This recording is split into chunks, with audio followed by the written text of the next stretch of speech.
Hello बच्चों, जैसा कि आज हम वीडियो में देखेंगे बच्चों, पिछले वीडियो हमने पढ़ चुके थे बच्चों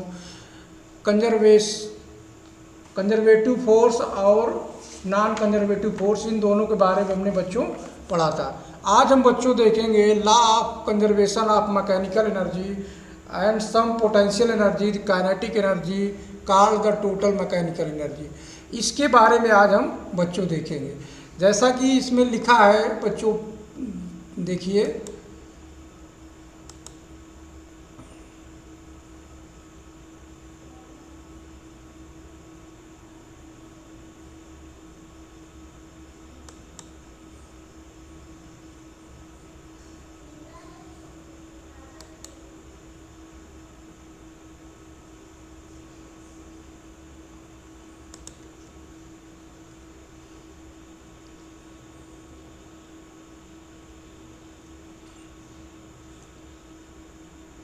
लॉ ऑफ कंजर्वेटिव, यहाँ पर लिखा है कंजर्वेशन ऑफ मैकेनिकल एनर्जी,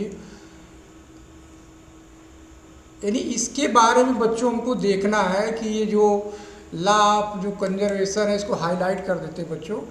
तो हाईलाइट इसको करेंगे हम इस तरह, यहाँ से यहाँ तक कर देते हैं। ये लॉ ऑफ कंजर्वेशन का मैकेनिकल एनर्जी के बारे में आज हम बच्चों देखेंगे। यहाँ से यहाँ तक ये इस तरह बना है। अब इसका जो हम देखेंगे डिफिनीशन जो दिया गया है कि फिजिक्स में इसका डिफिनीशन कैसे दिया जाएगा, उसमें जैसे यहाँ पर बना है the sum of potential energy, यानी पोटेंशियल एनर्जी का जो सम है एंड काइनेटिक एनर्जी कॉल्ड कहा जाएगा टोटल मैकेनिकल एनर्जी। इसको हम बच्चों इस तरह कह सकते हैं कि जो हमारा सम रहेगा, तो सम कहने का मतलब पहले हम ये समझ लें कि total mechanical energy of a system, अगर हम पूरा एक सिस्टम मान लें कि काइनेटिक एनर्जी और मैकेनिकल एनर्जी दोनों एक सिस्टम मान लें। सिस्टम मानने का मतलब है कि जैसे यहाँ पर हमारा कोई पार्टिकल्स है, यहाँ पर हमारा पोटेंशियल एनर्जी है और नीचे आके हमारा क्या हो जाएगा, जो है काइनेटिक एनर्जी हो जाएगा। तो यहाँ पर हम पोटेंशियल एनर्जी मानते हैं और यहाँ पर क्या मानते हैं बच्चों, काइनेटिक एनर्जी मानते हैं। तो अब इस दोनों को हम बच्चों क्या मान ले, एक सिस्टम मान लेते हैं। पूरा को क्या मानेंगे बच्चों, एक सिस्टम मानेंगे। तो इस सिस्टम में क्या कहता है कि दोनों का अगर योग आ जाए, दोनों का योग अगर करेंगे, वही हमारा क्या कहलाएगा, टोटल मैकेनिकल एनर्जी कहलाएगा। टोटल मैकेनिकल एनर्जी जो रहेगा of a system remain constant रहेगा if any only conservative force, अगर इसमें कंजर्वेटिव फोर्स एक्ट कर रहे हैं, पूरे सिस्टम पर क्या कर रहा है, कंजर्वेटिव फोर्स काम कर रहा है। तो जो वर्क डन होगा इसका ऑल अदर फोर्स, दूसरे फोर्सों में, तो वो जीरो होगा। तो उसको हम क्या लिख सकते हैं बच्चों, उसको हम लिख सकते हैं कि यानी चेंज ऑफ, अगर कंजर्व है बच्चों तो change of potential energy plus change of kinetic energy, दोनों का सम जो है वो शून्य आएगा। क्यों शून्य आएगा बच्चों, क्योंकि कंजर्व दे रहा है। कंजर्व का मतलब कि वो टोटल सिस्टम की बात करेंगे तो टोटल क्या हो जाएगा, यहाँ पर शून्य हो जाएगा। The mechanical energy system remain क्या कहेंगे बच्चों, कांस्टेंट कहेंगे। तो यहाँ पर अगर वर्क डन दोनों का हम निकाल लेते, फोर्स जीरो है। अब इसको हम अगर लिखेंगे डेल्टा यू का, तो लिखा जाएगा इसमें you final minus you initial. तो हम इसमें लिख सकते हैं बच्चों, ये potential energy final minus potential energy initial, plus इसमें हम लिख सकते हैं kinetic energy final minus kinetic energy initial. इस तरह बच्चों हम लिख सकते हैं। तो ये बराबर प्राप्त हो जाएगा, हमारा जीरो हो जाएगा। अगर इसको हम इधर सबको ट्रांसफ़र कर लें तो आएगा क्या, हमारा पोटेंशियल एनर्जी फाइनल और प्लस हो जाएगा kinetic energy final equal to हो जाएगा काइनेटिक एनर्जी इनिशियल और प्लस जो है पोटेंशियल एनर्जी इनिशियल। इस तरह हम इसको लिख सकते हैं। इतनी बात क्लियर होगी बच्चों। यानी जो इनिशियल आया और इसका फाइनल आया, तो टोटल क्या हम कह सकते हैं कि टोटल एनर्जी हमारी क्या हो गई, कंजर्व हो गई। इतनी बात समझ में आ गई बच्चों। यही बात यहाँ पर कहा गया है कि कंजर्वेटिव जो होगा यहाँ पर एक्टिंग अपॉन द सिस्टम, तो टोटल एनर्जी हमारा क्या हो जाएगा, कंजर्व रहेगा। यानी फाइनल को अगर हम जोड़ दें, पोटेंशियल एनर्जी फाइनल और काइनेटिक एनर्जी फाइनल को जोड़ेंगे, वो दोनों जो है बराबर आएगा, पोटेंशियल एनर्जी इनिशियल और पोटेंशियल एनर्जी फाइनल। इतनी बात समझ में आ रही बच्चों। जैसे इसको हम अगर ग्राफ से समझे बच्चों, ग्राफ से अगर हम इस तरह समझे इसको,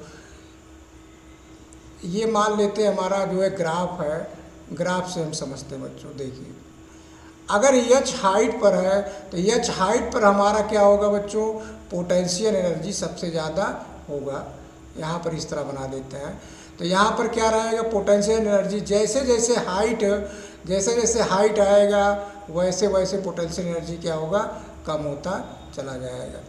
अब देखिए बच्चों, ये इसको हम कह सकते हैं, क्या कह सकते हैं इसको हम कह सकते हैं पोटेंशियल एनर्जी। क्लियर हो गई बात बच्चों। जैसे हम नीचे आते हैं पोटेंशियल एनर्जी क्या हो जाता है हमारा, पोटेंशियल एनर्जी हमारा शून्य हो जाता है। उसी तरह काइनेटिक एनर्जी की हम बात करें बच्चों, तो जैसे जैसे हम ऐसे जाएंगे हमारा काइनेटिक एनर्जी बढ़ता चला जाएगी। ये देखो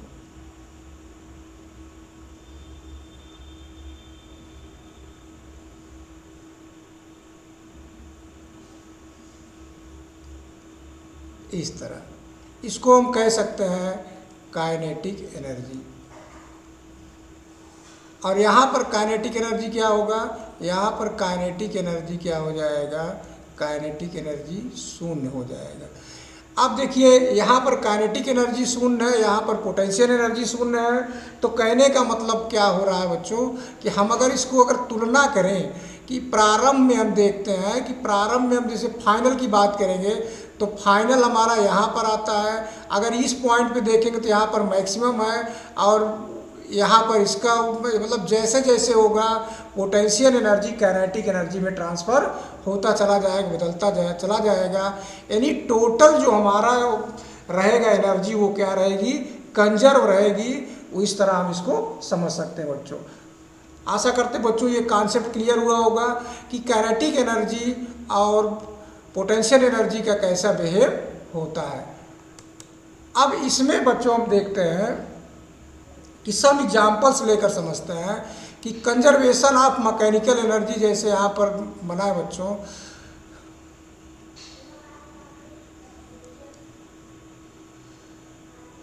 सम examples of based of law conservation of mechanical energy. पहला हम देखते हैं कि free falling of a body.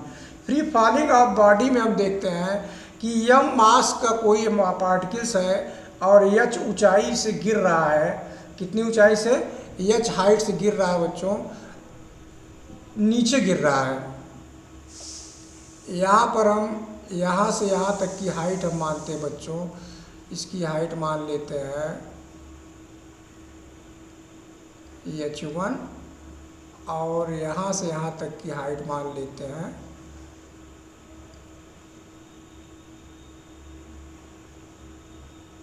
यहाँ से यहाँ तक की हाइट मान लेते हैं बच्चों, इसको हाइट हम h मान लेते हैं। इतना क्लियर हुआ। अब वेलोसिटी की बात करें बच्चों, अगर हम कोई पार्टिकल्स को यहाँ पर छोड़ेंगे, यहाँ से छोड़ेंगे तो इसका मतलब क्या हो जाएगा कि u = 0 हो जाएगा। क्या हो जाएगा बच्चों, प्रारंभिक वेलोसिटी हमारा शून्य रहेगा, और यहाँ से छोड़ेंगे अगर इस स्थान पर आएगा तो हमको कोई ना कोई वेग प्राप्त होगा। तो यहाँ पर इस वेग को v को हम जो है u बदल के हमारा v में हो जाएगा, तो इसको हम v1 मान लेते हैं। क्या मान लेते हैं बच्चों, इसको v1 मान लेते हैं। अब जो सरफेस पे आएगा तो इसको v मान लेते हैं। अब यहाँ पर इसको हम कंपेरिजन करें, टोटल एनर्जी की हम कंपेरिजन करें बच्चों, तो टोटल एनर्जी में क्या लिखा जा सकता है। अब इसको समझिए, टोटल एनर्जी अगर हम लिखेंगे, टोटल एनर्जी = क्या क्या लिखा जाएगा, पोटेंशियल एनर्जी कहाँ पर पोटेंशियल एनर्जी लिखेंगे बच्चों? पोटेंशियल एनर्जी हम लिखेंगे एच का, यानी एच हाइट पर है हमारा पोटेंशियल एनर्जी। और इसको हम कह सकते हैं, इस पोटेंशियल एनर्जी जो हमारा होगा वो कन्वर्ट कहाँ कहाँ पे होगा उसको हम देखेंगे। अगर हम इस H1 की बात करेंगे तो एक H1 में बदल जाएगा और एक जो है हमारा यहाँ लास्ट बिंदु पर हो जाएगा।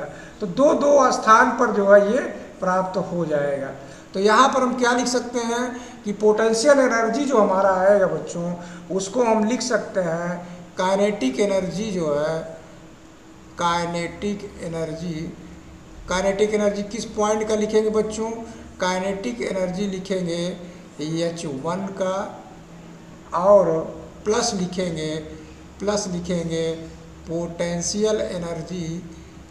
पोटेंशियल एनर्जी किसका लिखेंगे बच्चों? H1 का। अगर हम ये सोचें कि यहाँ पर हमारी पोटेंशियल एनर्जी जो इस हाइट पर थी बच्चों, इस हाइट पर जो पोटेंशियल एनर्जी थी हमारी, वो बराबर किसके हो जाएगी? यानी ये एनर्जी कंजर्व रहेगी, चाहे यहाँ से जितना गिरता चला जाए। लेकिन अगर हम देखें तो वो जो कुछ भाग हमारा काइनेटिक एनर्जी में चेंज होगा और कुछ भाग हमारा पोटेंशियल एनर्जी पर रहेगा। तो दोनों एनर्जी को अगर हम जोड़ देंगे तो एच हाइट के पोटेंशियल एनर्जी के बराबर हो जाएगा। अब इसी को अगर हम मैथमेटिकली भाषा में लिखें बच्चों, तो हम क्या लिख सकते हैं कि यानी पोटेंशियल एनर्जी एच के लिखेंगे तो लिख लेंगे इसको mgh लिखेंगे, और काइनेटिक एनर्जी H1 पे देखेंगे तो काइनेटिक एनर्जी का जो फार्मूला होता है हाफ mv1 का स्क्वायर। H1 हाइट पे देख रहे हैं, हमने v1 माना है तो v1 का स्क्वायर कर लेंगे बच्चों। अब यहाँ पर पोटेंशियल एनर्जी H1 पे हम देखेंगे तो ये हमारा हो जाएगा mgh1, इस तरह प्राप्त हो जाएगा बच्चों। अब इसको हम अगर हम इस बिंदु पर आ जाएं, हमने यहाँ तक का क्लियर किया बच्चों, यहाँ तक की बात क्लियर हो गई। अगर हम इस लास्ट पॉइंट पे आ जाएं, इस लास्ट पॉइंट पे आते हैं तो इस लास्ट पॉइंट पे जब आएंगे तो इस सब को हम लिख सकते हैं बच्चों 1/2 mv², क्योंकि यहाँ पर लास्ट जो वेलोसिटी हमारा v हो जाएगा तो यानी क्या लिख सकते हैं 1/2 mv²।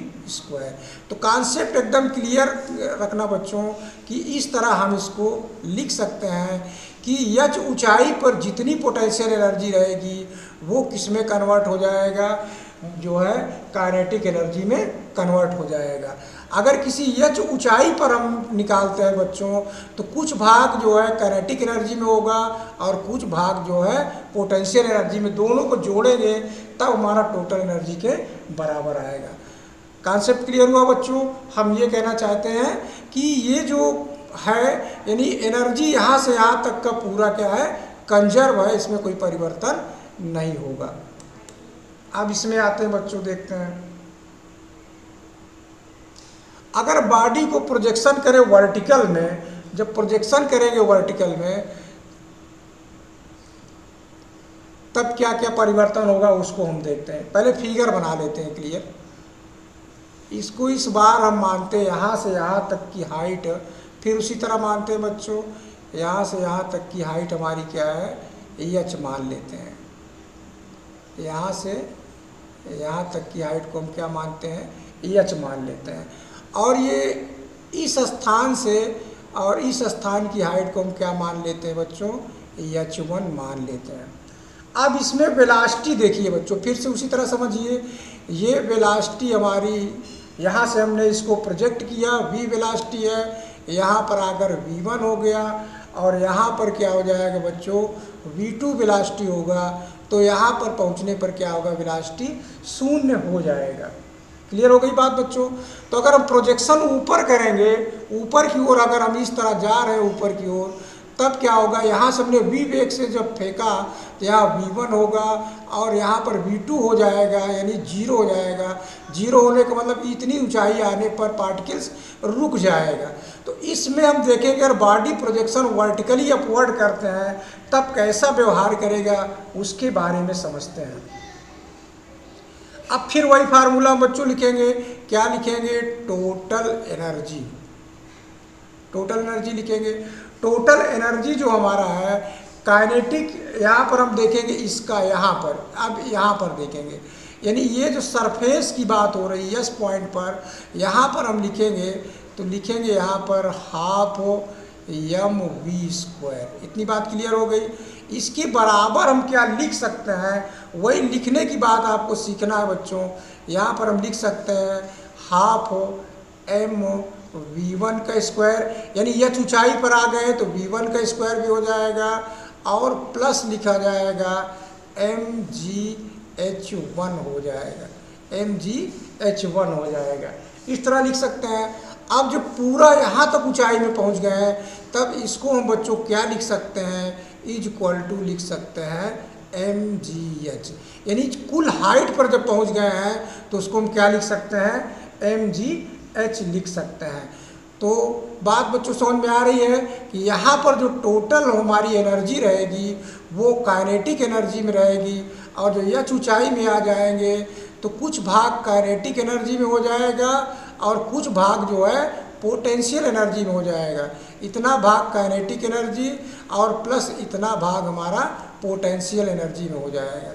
जब पार्टिकल्स चलना बंद कर देगा यानी वेलोसिटी शून्य हो जाएगा तब टोटल ये बदल जाएगा किसमें बच्चों, ये टोटल बदल जाएगा पोटेंशियल एनर्जी में बदल जाएगा।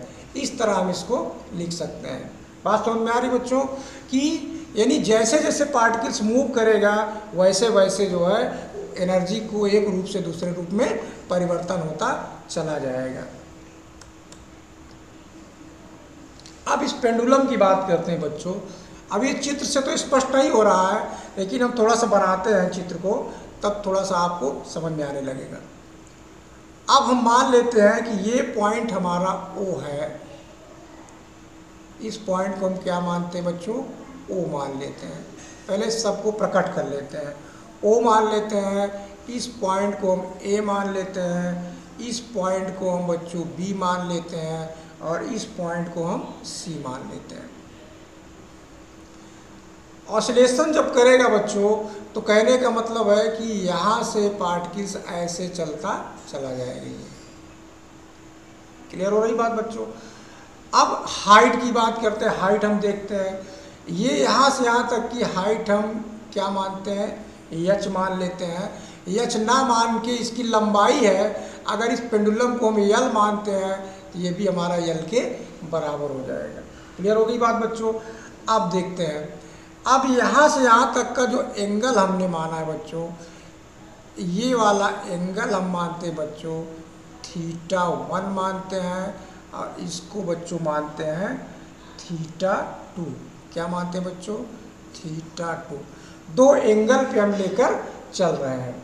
इतनी बात समझ में आ रही बच्चों। अब इसमें जो है बच्चों ध्यान रखना कि कैसे हम लगा रहे हैं, उसको इक्वेशन बना रहे हैं, उसको ध्यान रखना। अब जब मान लीजिए कोई पेंडुलम यहाँ से यहाँ तक ऊंचाई में आ गया तो यानी एक ये इसको अगर हम खींच लेंगे तो यहाँ पर एक हाइट आएगा। इस हाइट को हम बच्चों क्या लिख लेते हैं, h2 मान लेते हैं और ये वाली हाइट जो हमारी हो जाएगी वो क्या हो जाएगी बच्चों, h1 हो जाएगी। इसको हम इस तरह अलग अलग मान लेते हैं। अब ऑसिलेशन में हम देखेंगे बच्चों तो अब यहाँ पर क्या होगा कि A पॉइंट और C पॉइंट को अगर हम तुलना करें तो A पॉइंट और C पॉइंट को तुलना करेंगे तब क्या हो जाएगा ऑसिलेशन में। इसको हम पहला नंबर में हम देखते हैं, पहले नंबर में हम क्या किसको तुलना करेंगे, point A and C position पर। पॉइंट किस किस पोजीशन पे, A एंड C पोजीशन पे। इस दो पोजीशन की हम बात करेंगे। अब यहाँ पर हम देखेंगे बच्चों, यहाँ पर जैसे C पॉइंट पे हमारा क्या होगा, पेंडुलम का सबसे ज़्यादा वेलोसिटी होगा और यहाँ पर आकर के इसकी वेलोसिटी क्या होगी, शून्य हो जाएगी, v बराबर शून्य हो जाएगी। तब हम इसको लिख सकते हैं, क्या लिख सकते हैं कि काइनेटिक एनर्जी जो हमारी रहेगी बच्चों वो C पॉइंट पर, यानी C पॉइंट पर और बराबर लिखा जाएगा पोटेंशियल एनर्जी किसके बराबर हो जाएगा, A पॉइंट के। इतना क्लियर हुआ बच्चों। अब इसको हम क्या लिख सकते हैं, यहाँ पर हाइट हमने क्या माना है, h1 माना है तो इसको हम लिख सकते हैं बच्चों हाफ एम वी स्क्वायर। अगर इसको हम सी पॉइंट पर वेलोसिटी को वी माना है तो ये हो जाएगा हाफ एम वी स्क्वायर बराबर पोटेंशियल एनर्जी देखेंगे H1 ऊंचाई पर है तो इसको लिखेंगे हम एम जी H1। इतनी बात क्लियर हुई बच्चों। अब H1 को देखते हम समझते हैं थोड़ा सा। ये जो हमारा ट्रेंगल बना हुआ है बच्चों, इसको हम समझते हैं थोड़ा सा। ये यल है और इसको हमने क्या माना है बच्चों, H1 माना है। तो इसको अगर हम इस ट्रेंगल को बाहर इस तरह बना लें, देखिए बच्चों, इसको हमने एंगल को क्या माना है, θ1 माना है। इसको हमने क्या माना, यल। तो ये वाली जो हाइट होगी, ऊपर वाली हाइट को हम क्या लिख सकते हैं, यल माइनस H1, ये लिख सकते हैं ना बच्चों। यानी नीचे का पूरा कितना दिया है, ये नीचे का पूरा कितना दिया गया है, H1 माने हैं। यहाँ से यहाँ तक की हाइट हमने क्या माना था, H1 माना था, कुल यल से है। तो यल से अगर H1 को हम घटाते तो हमको पता हो जाएगा। तो इस H1 को निकालने के लिए हम क्या करते हैं बच्चों, H1 को अगर हम इस तरह लिख लें, अब यहाँ पर थीटा माने हैं, तो अब इस थीटा को अगर हम इस तरह बना लें, देखो थीटा में देखिए, इसको हम थीटा मान लेते हैं, θ1। और ये लंबाई हमारी यल है और ये वाली लंबाई हमारी कितनी बच्चों, यल माइनस H1 है। क्लियर हो गई बात बच्चों। अगर हम cos थीटा की बात करेंगे तो यहाँ से यहाँ तक cos थीटा में हम क्या लिख सकते हैं बच्चों,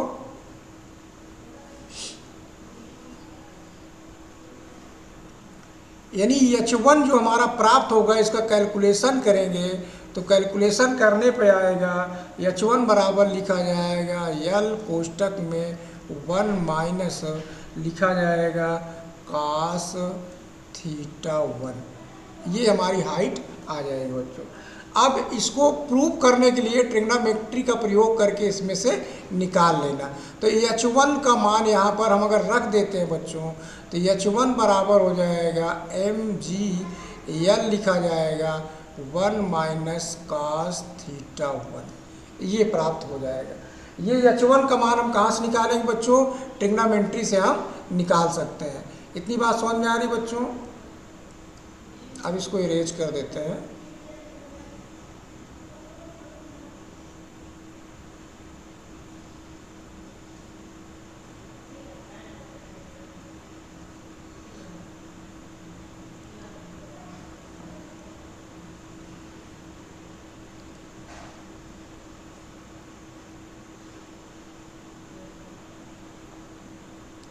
क्लियर हो गया बच्चों।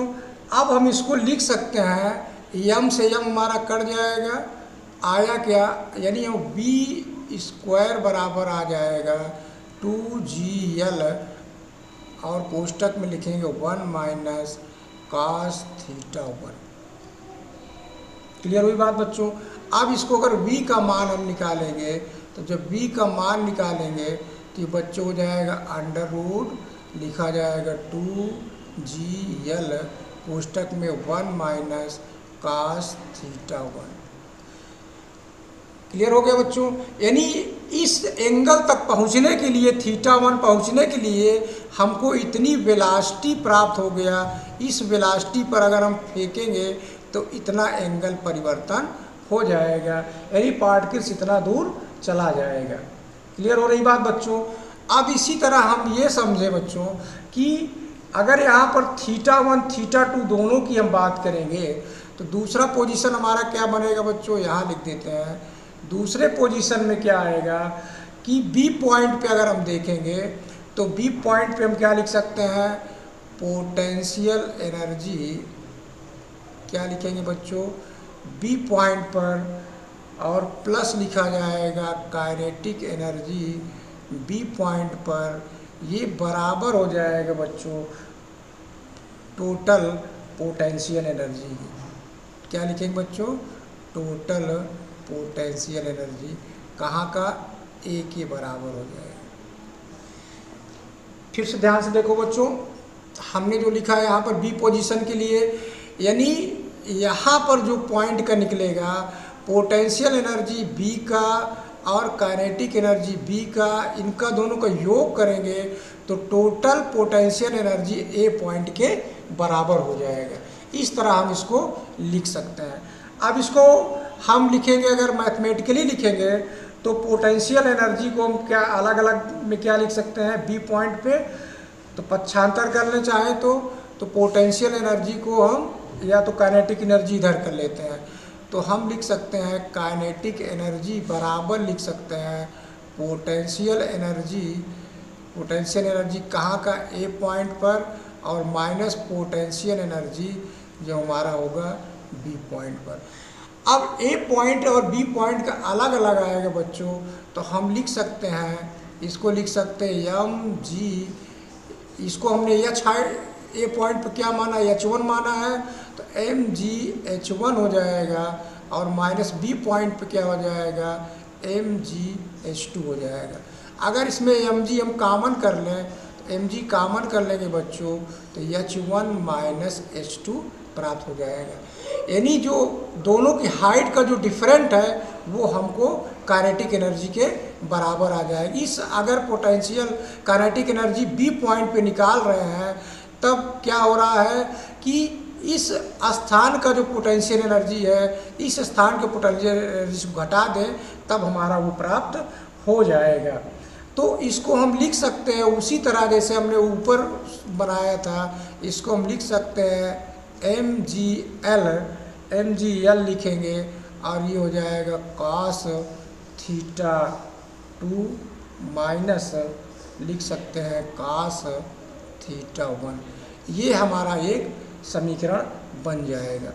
तो यहाँ पर जो निकलेगा काइनेटिक एनर्जी बी पॉइंट पर, इसको हम लिख सकते हैं half m v b square, m से यम कट जाएगा बच्चों, तो यानी वी बी स्क्वायर जो आएगा पॉइंट बी पर जो वेलोसिटी निकलेगी वो लिखा जाएगा बराबर, इसको लिखेंगे हम बराबर हो जाएगा 2GL, और ये हो जाएगा cos theta 2 minus cos theta 1। इस तरह लिख सकते हैं। इधर बगल में लिख देते हैं बच्चों, इसको अगर बगल में लिखेंगे तो वी बी यानी बी पॉइंट पर वेलोसिटी जो हो जाएगी बच्चों, अंडर रूट हम लिखेंगे 2GL, कोष्टक में लिखेंगे cos theta 2 minus cos theta 1। तो ये हमारा जो है बी पॉइंट पर, यानी ये जो बी पॉइंट है बच्चों, इस बी पॉइंट पर हमारा वेलोसिटी प्राप्त हो जाएगा।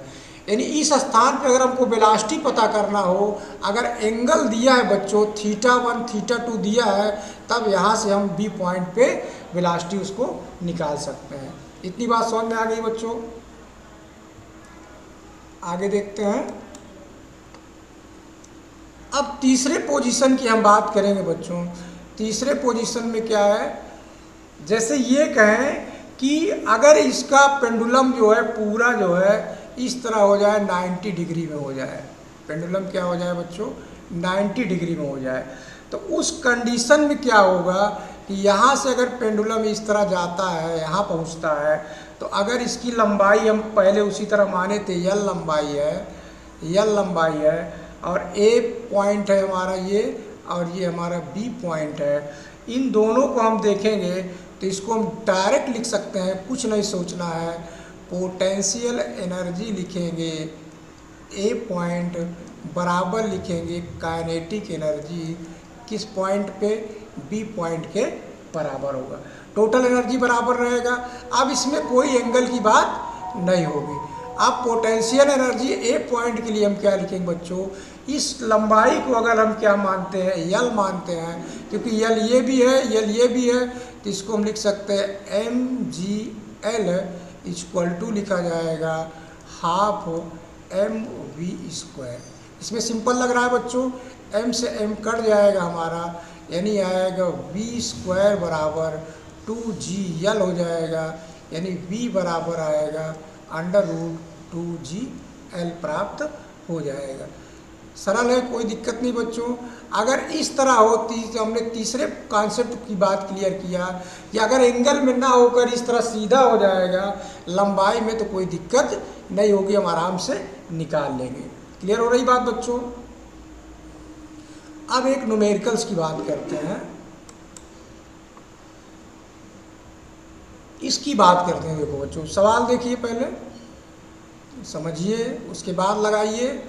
ए बॉल ऑफ मास, एक कैपिटल लेटर में कर देते हैं, a ball of mass pushed down the wall of hemispherical, मतलब ये कह रहा है कि ये जो बना है चित्र, ये चित्र क्या है, हेमिस्फीयर है, मतलब आधा कटोरा है। ऐसे देखो बच्चों,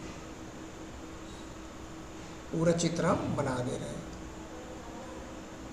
ये अब कह रहा है कि बाउल फ्रॉम पॉइंट ए, इसको ए पॉइंट मानते हैं और इसको हम ए पॉइंट से, और एड्ज क्यू, और इसका दूसरा भाग जो क्यू दिया है, और bowl from the A its rise up edge Q, मतलब यहाँ से हम कोई चीज़ छोड़ते हैं इस कटोरे में, यहाँ से मान लीजिए हम यहाँ पर इस तरह छोड़ते हैं। ये जैसे यहाँ से हम इस तरह छोड़ेंगे ये पुष्ट करके कहाँ पहुँचता है, यहाँ पर पहुँचता है।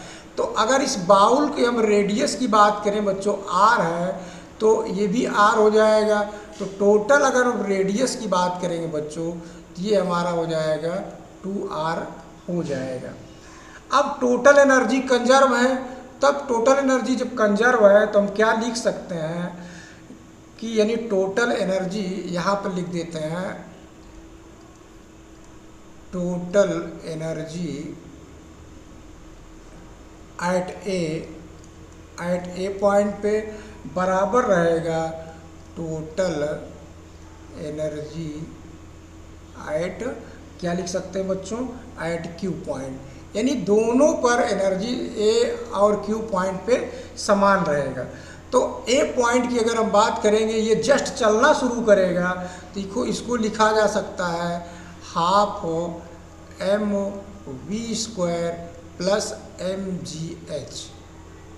इस h को हम क्या लिखेंगे, mgh ना लिख करके हम क्या लिख दें, h हाइट से, यानी वेलोसिटी क्या प्राप्त होता है, यहाँ से यहाँ तक की कितनी हाइट दी जाता है, h ऊंचाई पर, इसको हाइट हम मान लेते हैं h ऊंचाई पर,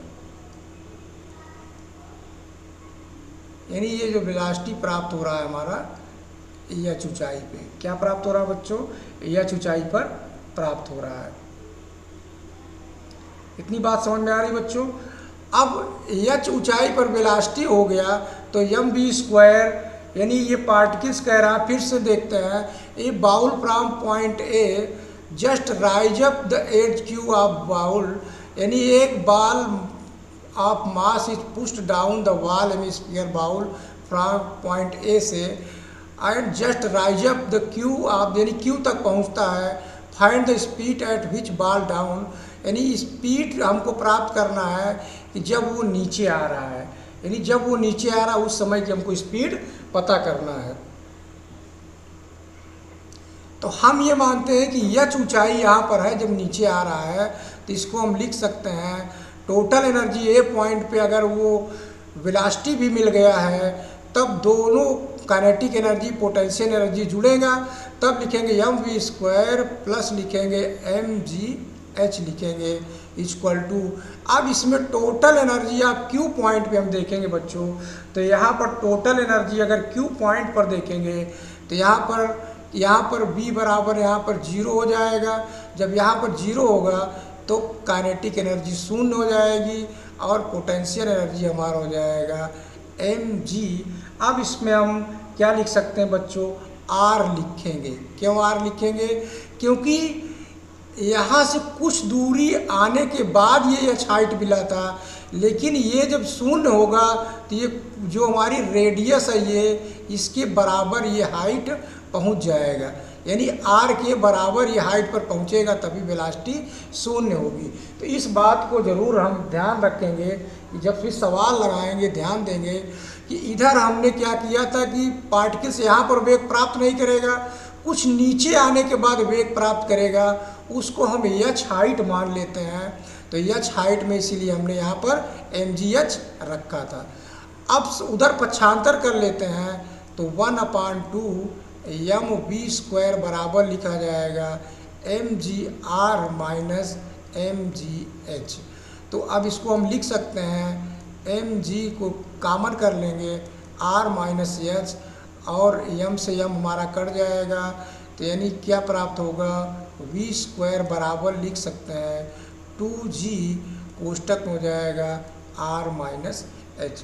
तो जो वेलोसिटी होगी हमारी क्या होगी 2g r माइनस एच, यानी जस्ट जो वेलोसिटी प्राप्त होगी नीचे आने के लिए 2g r माइनस एच के बराबर हो जाएगी। तो इस तरह के कभी कभी सवाल आ जाते हैं, थोड़ा सा कॉन्सेप्ट अगर आपको क्लियर रहेगा तो सवाल गलत नहीं होगा। बच्चों इस तरह के एक्सपेरिमेंट करिए और सवालों को लगाइए, क्योंकि ये बहुत अच्छे सवाल हैं, इसको लगाए रहोगे तो आपको कॉन्सेप्ट क्लियर हो जाएगा। धन्यवाद बच्चों।